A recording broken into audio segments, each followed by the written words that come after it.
everyone. Myself Dr. Anuranjan Sharda from GNA University Fagwada. As we have already discussed IC engines course. In that we have introduced the different types of engines and I have discussed the introductory part. Now in this lecture we will be considering the IC engine terminology.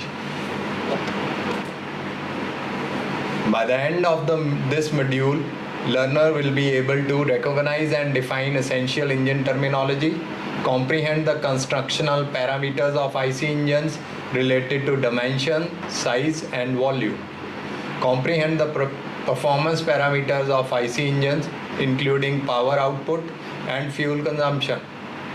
We will also be discussing some fundamental working principles. This is the index of whatever we will be doing today.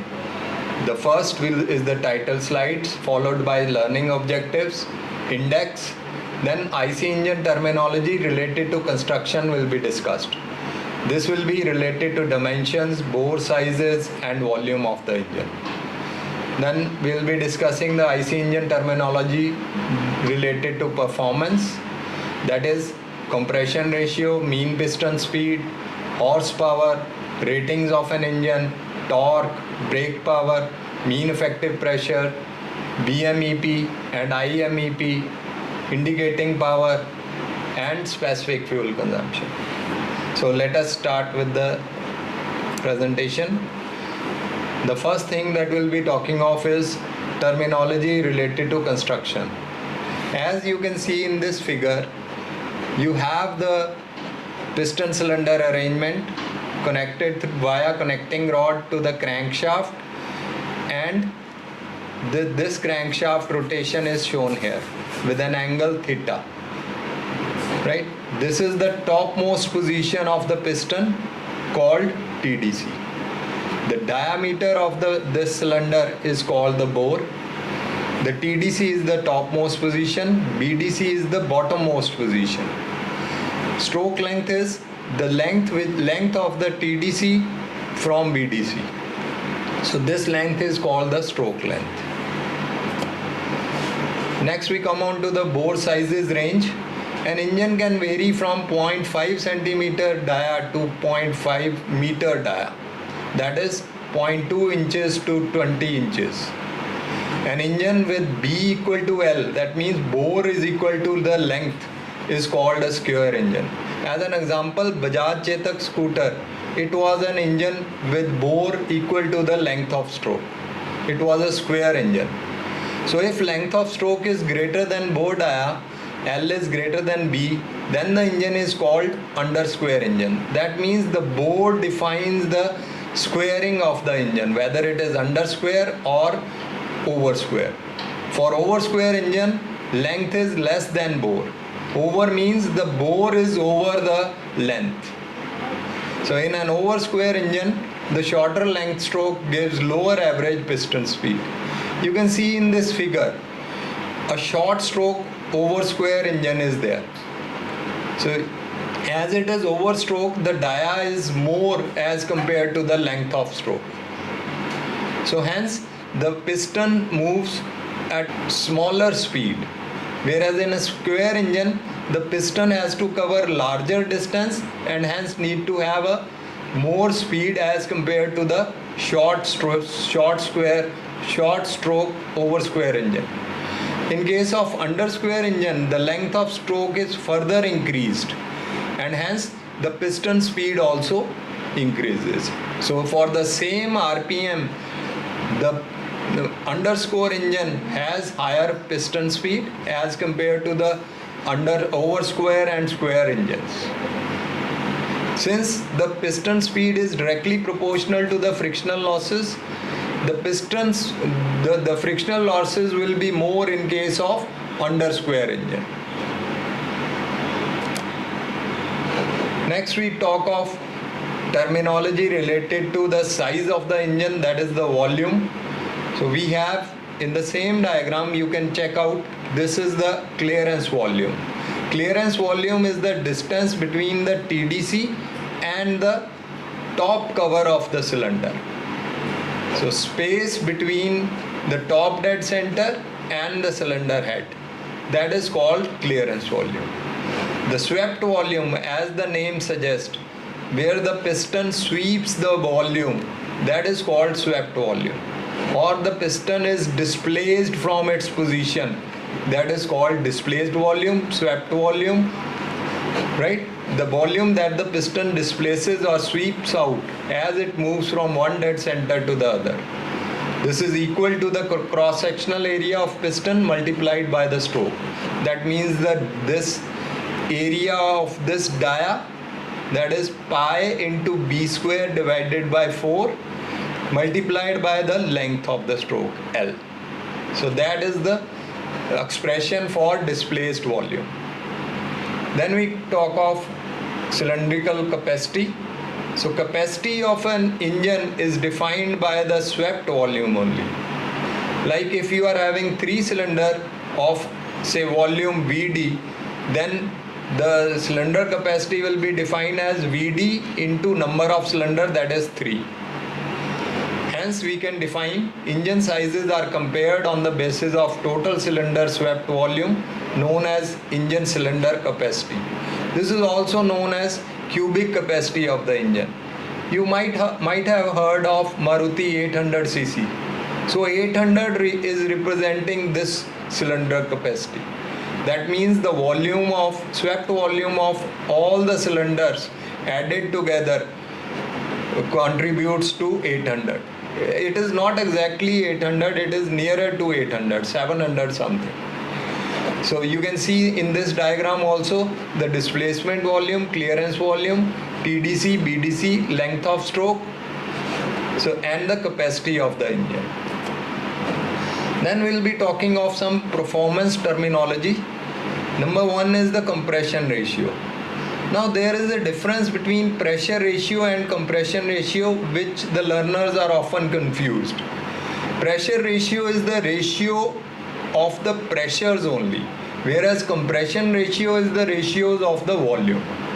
As the name suggests, pressure ratio is the final pressure divided by initial pressure during compression stroke.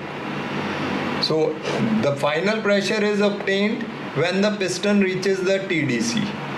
So at this point, what will be the pressure? That say it is P2. So that is P2 divided by the initial pressure, that is P1. This is called pressure ratio. Whereas compression ratio, it is the ratio of maximum cylindrical volume to the minimum cylindrical volume. Or you can define it as the ratio of volume before compression to the volume after compression. Before compression, since the piston was at BDC, so the total volume was VC plus VD, that is clearance volume plus the displacement volume. And the after compression, since the piston reaches BDC, TDC, so here the volume will be clearance volume only. So the ratio VC plus VD divided by VC gives you the compression ratio. Now the diesel engines, they have higher compression ratios as compared to the petrol engines. So mostly the cars do have work on petrol, so they are having 8:1 to 12:1 compression ratios.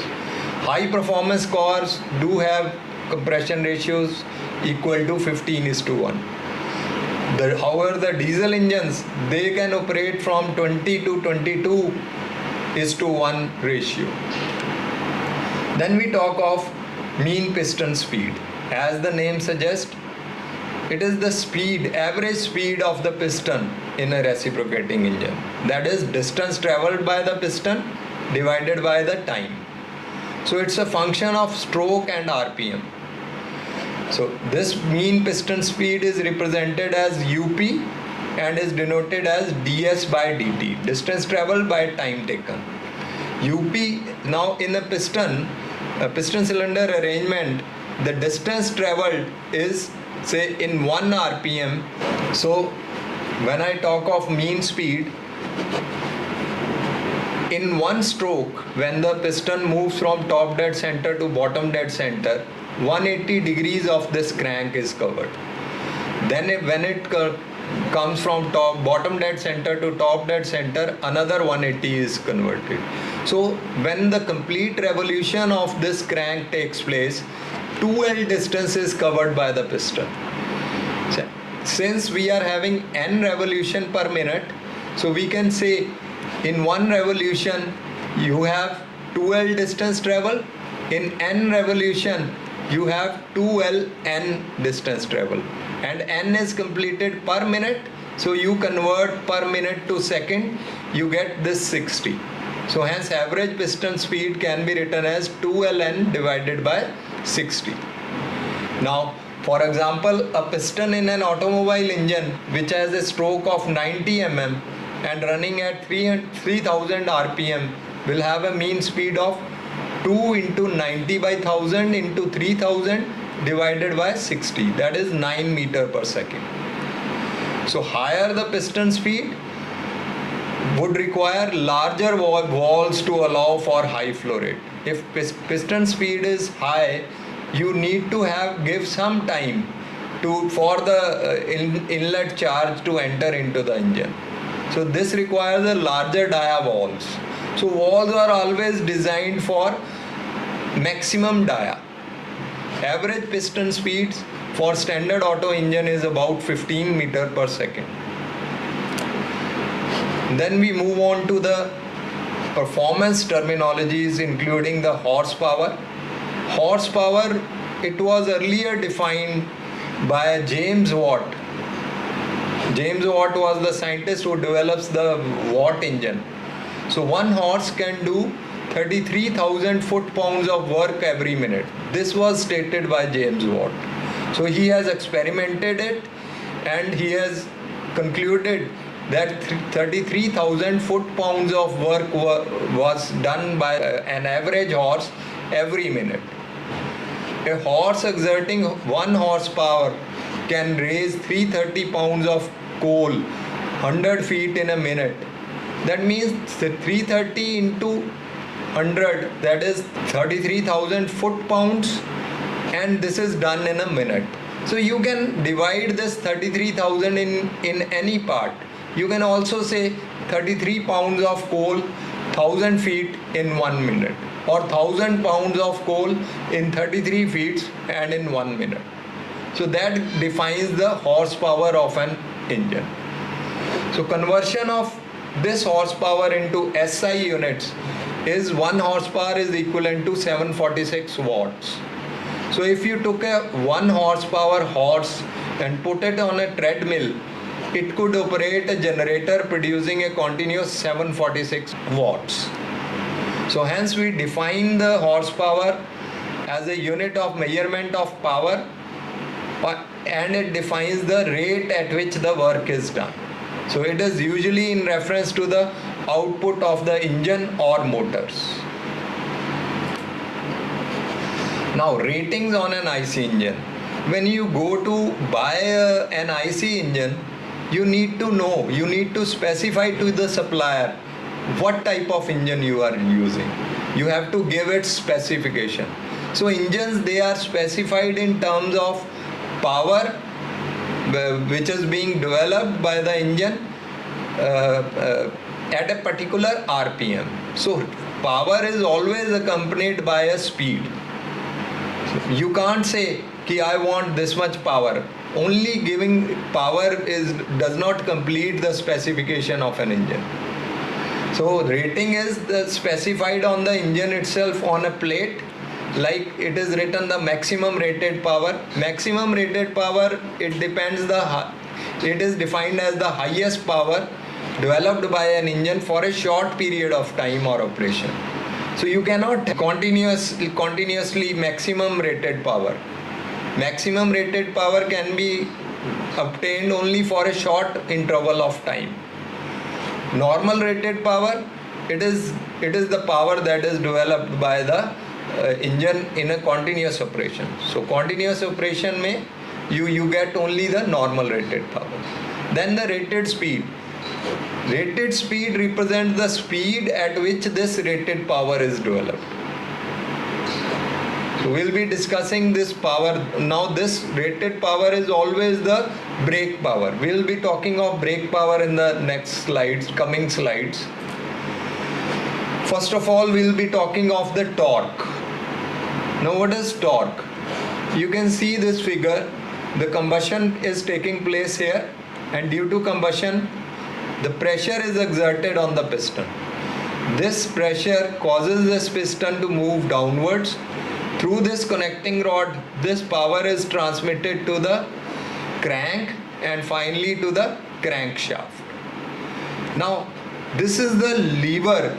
Say this distance, it is says this distance represents the radius through which this force is being transmitted to the crankshaft.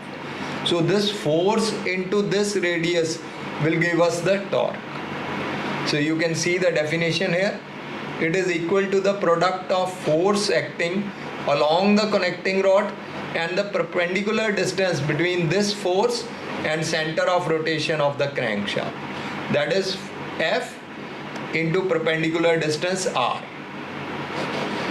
So T is equal to Fr. T is the engine torque. Torque is represented in the units Newton meter. Force is the force applied on the crank. It is represented in newtons. R is the effective crank arm radius, represented by M. Now the torque is the turning effort about the crankshaft's axis of rotation. So model automobile engines, they have a maximum torque in the range of 200 to 300 Newton meters at engine speed around 4000 to 6000 RPM. Then we talk of power.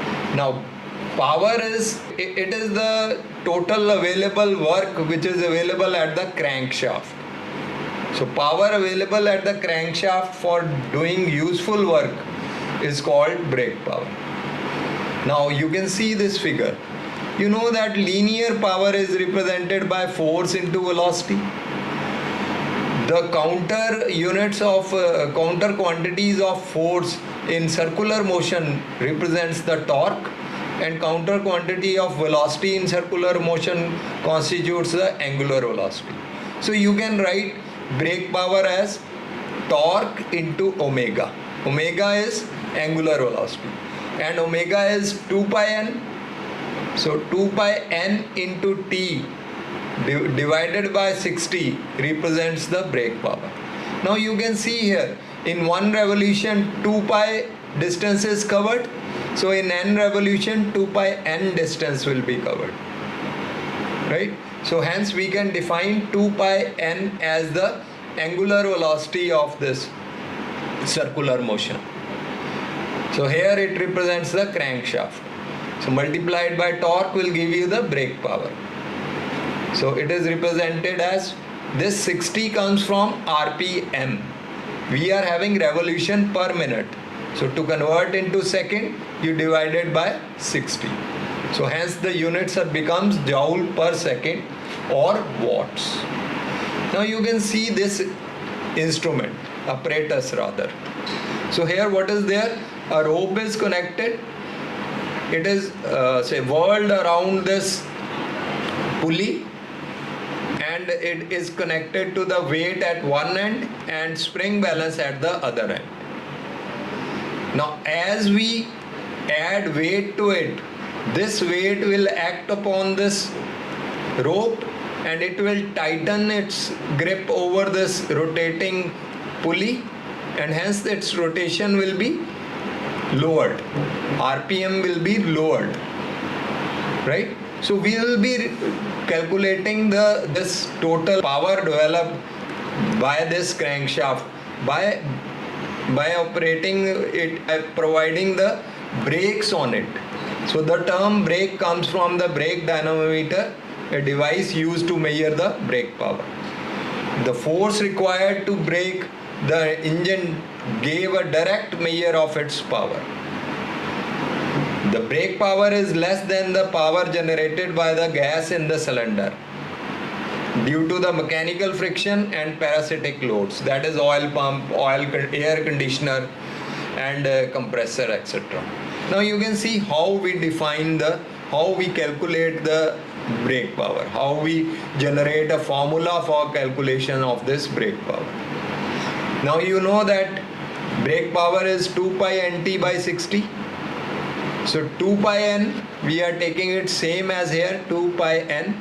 For the torque, what torque is being developed? Since weight is acting in the downward direction and spring balance force is acting in the upward direction, so we will be subtracting both these weights to get the force which is exerted onto this pulley to stop it. So W minus S represents the force by which this pulley is stopped by this rope. So force into the radius. Now radius constitutes this radius of this pulley plus the radius of the rope. So this gives us the distance. Force into distance gives us the torque. So W minus S into R plus R gives us the torque. So 2 pi nt by 60, you can find out the brake power. So knowing this dead weight and the spring balance reading, we can calculate the force exerted, brake power exerted to stop this moving shaft. Now we generally don't stop this shaft completely. Why? Because if we do so, the piston will stop moving, whereas the combustion will go on. That can damage the cylinder. So hence we lower the RPM of this shaft. So in lowering the RPM, that means brake power has to be defined at a particular speed.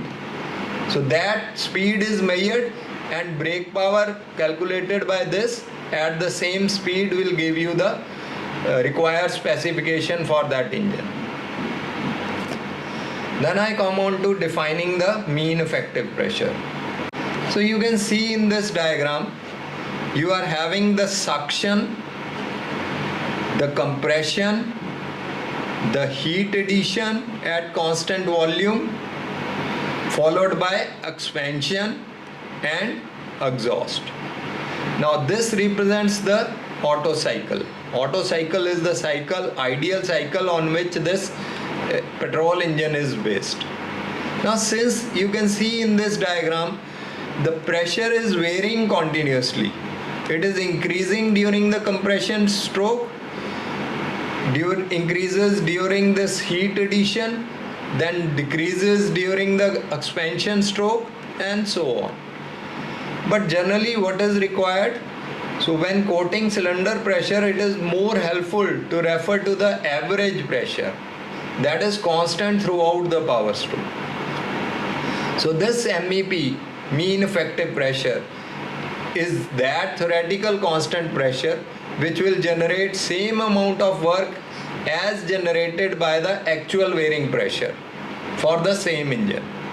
Now you can see in this diagram, you have this piston cylinder arrangement. This is TDC, this is BDC. So swept volume is from TDC to BDC.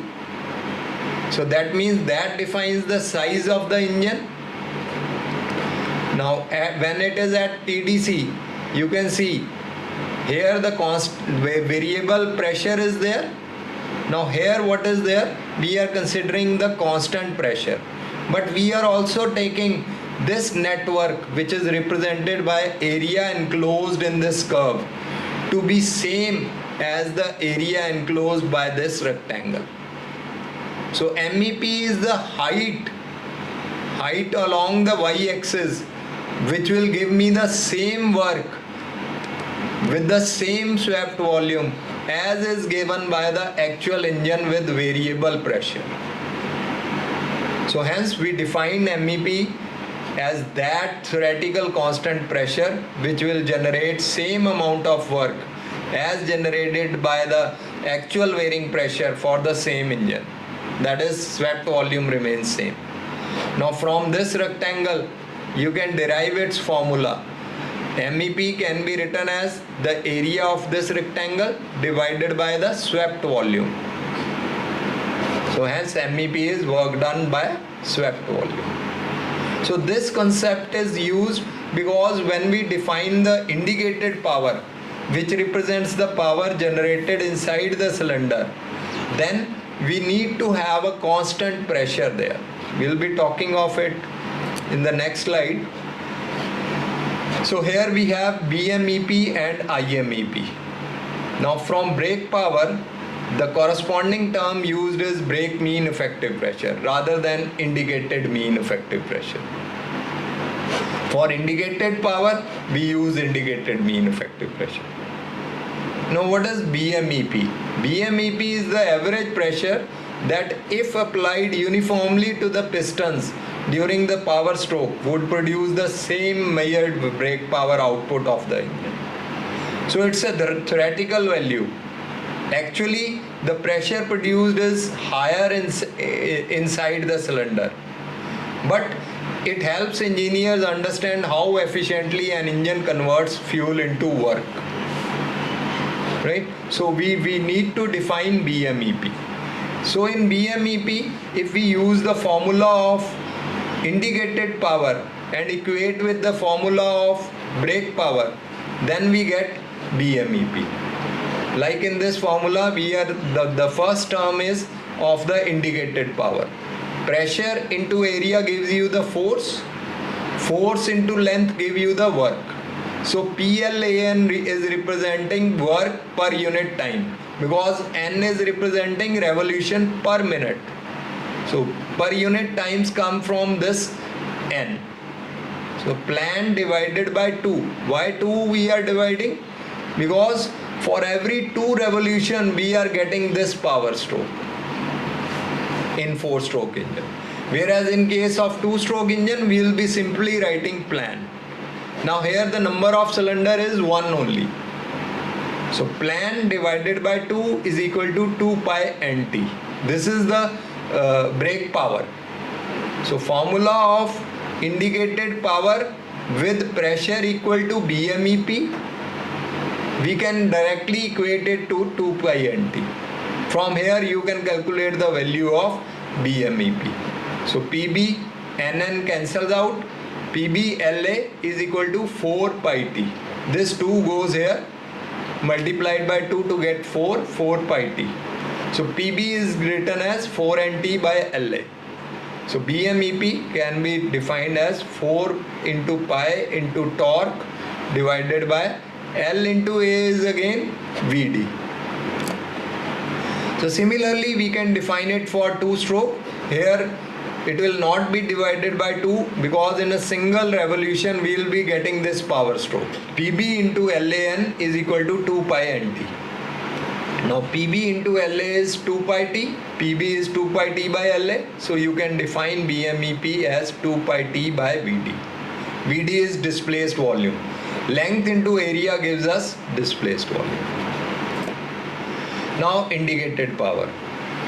Indicated power is the power that is actually developed inside the cylinder. Now some learners consider this to be a theoretical power. No, it is the practical power which is produced inside the cylinder. Brake power is always less than the indicated power because of frictional losses. So you are having transmission loss from the piston.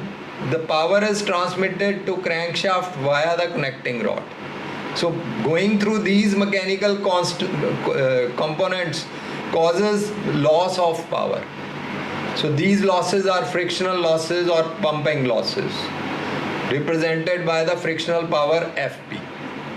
So indicated power developed inside the cylinder minus the frictional power gives you the brake power. So brake power is always less than the IP by an amount equal to frictional power.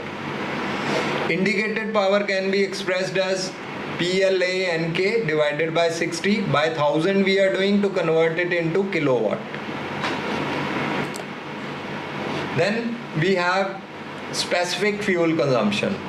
Now fuel consumption is amount of fuel used per unit power per unit time, whereas specific fuel consumption is for developing one brake power of power how much fuel is being consumed. So SFC is written as MF dot divided by P. So depending upon whether it is brake power or indicated power, you can use the term brake specific fuel consumption or indicated specific fuel consumption. SFC is a measure of how efficiently the fuel supplied to the engine is used to produce power. Clearly, a lower value of FC is desirable. So hence, we need to maximize brake power and minimize fuel consumption. So hence we have now studied all the parameters which are including in constructional or whether they are performance related, so you can understand the terminology in it. In the next lecture, we will be talking of classifications of the engine. In classification, we will be covering how the engines are classified according to various different aspects. Thank you for today. Have a nice day.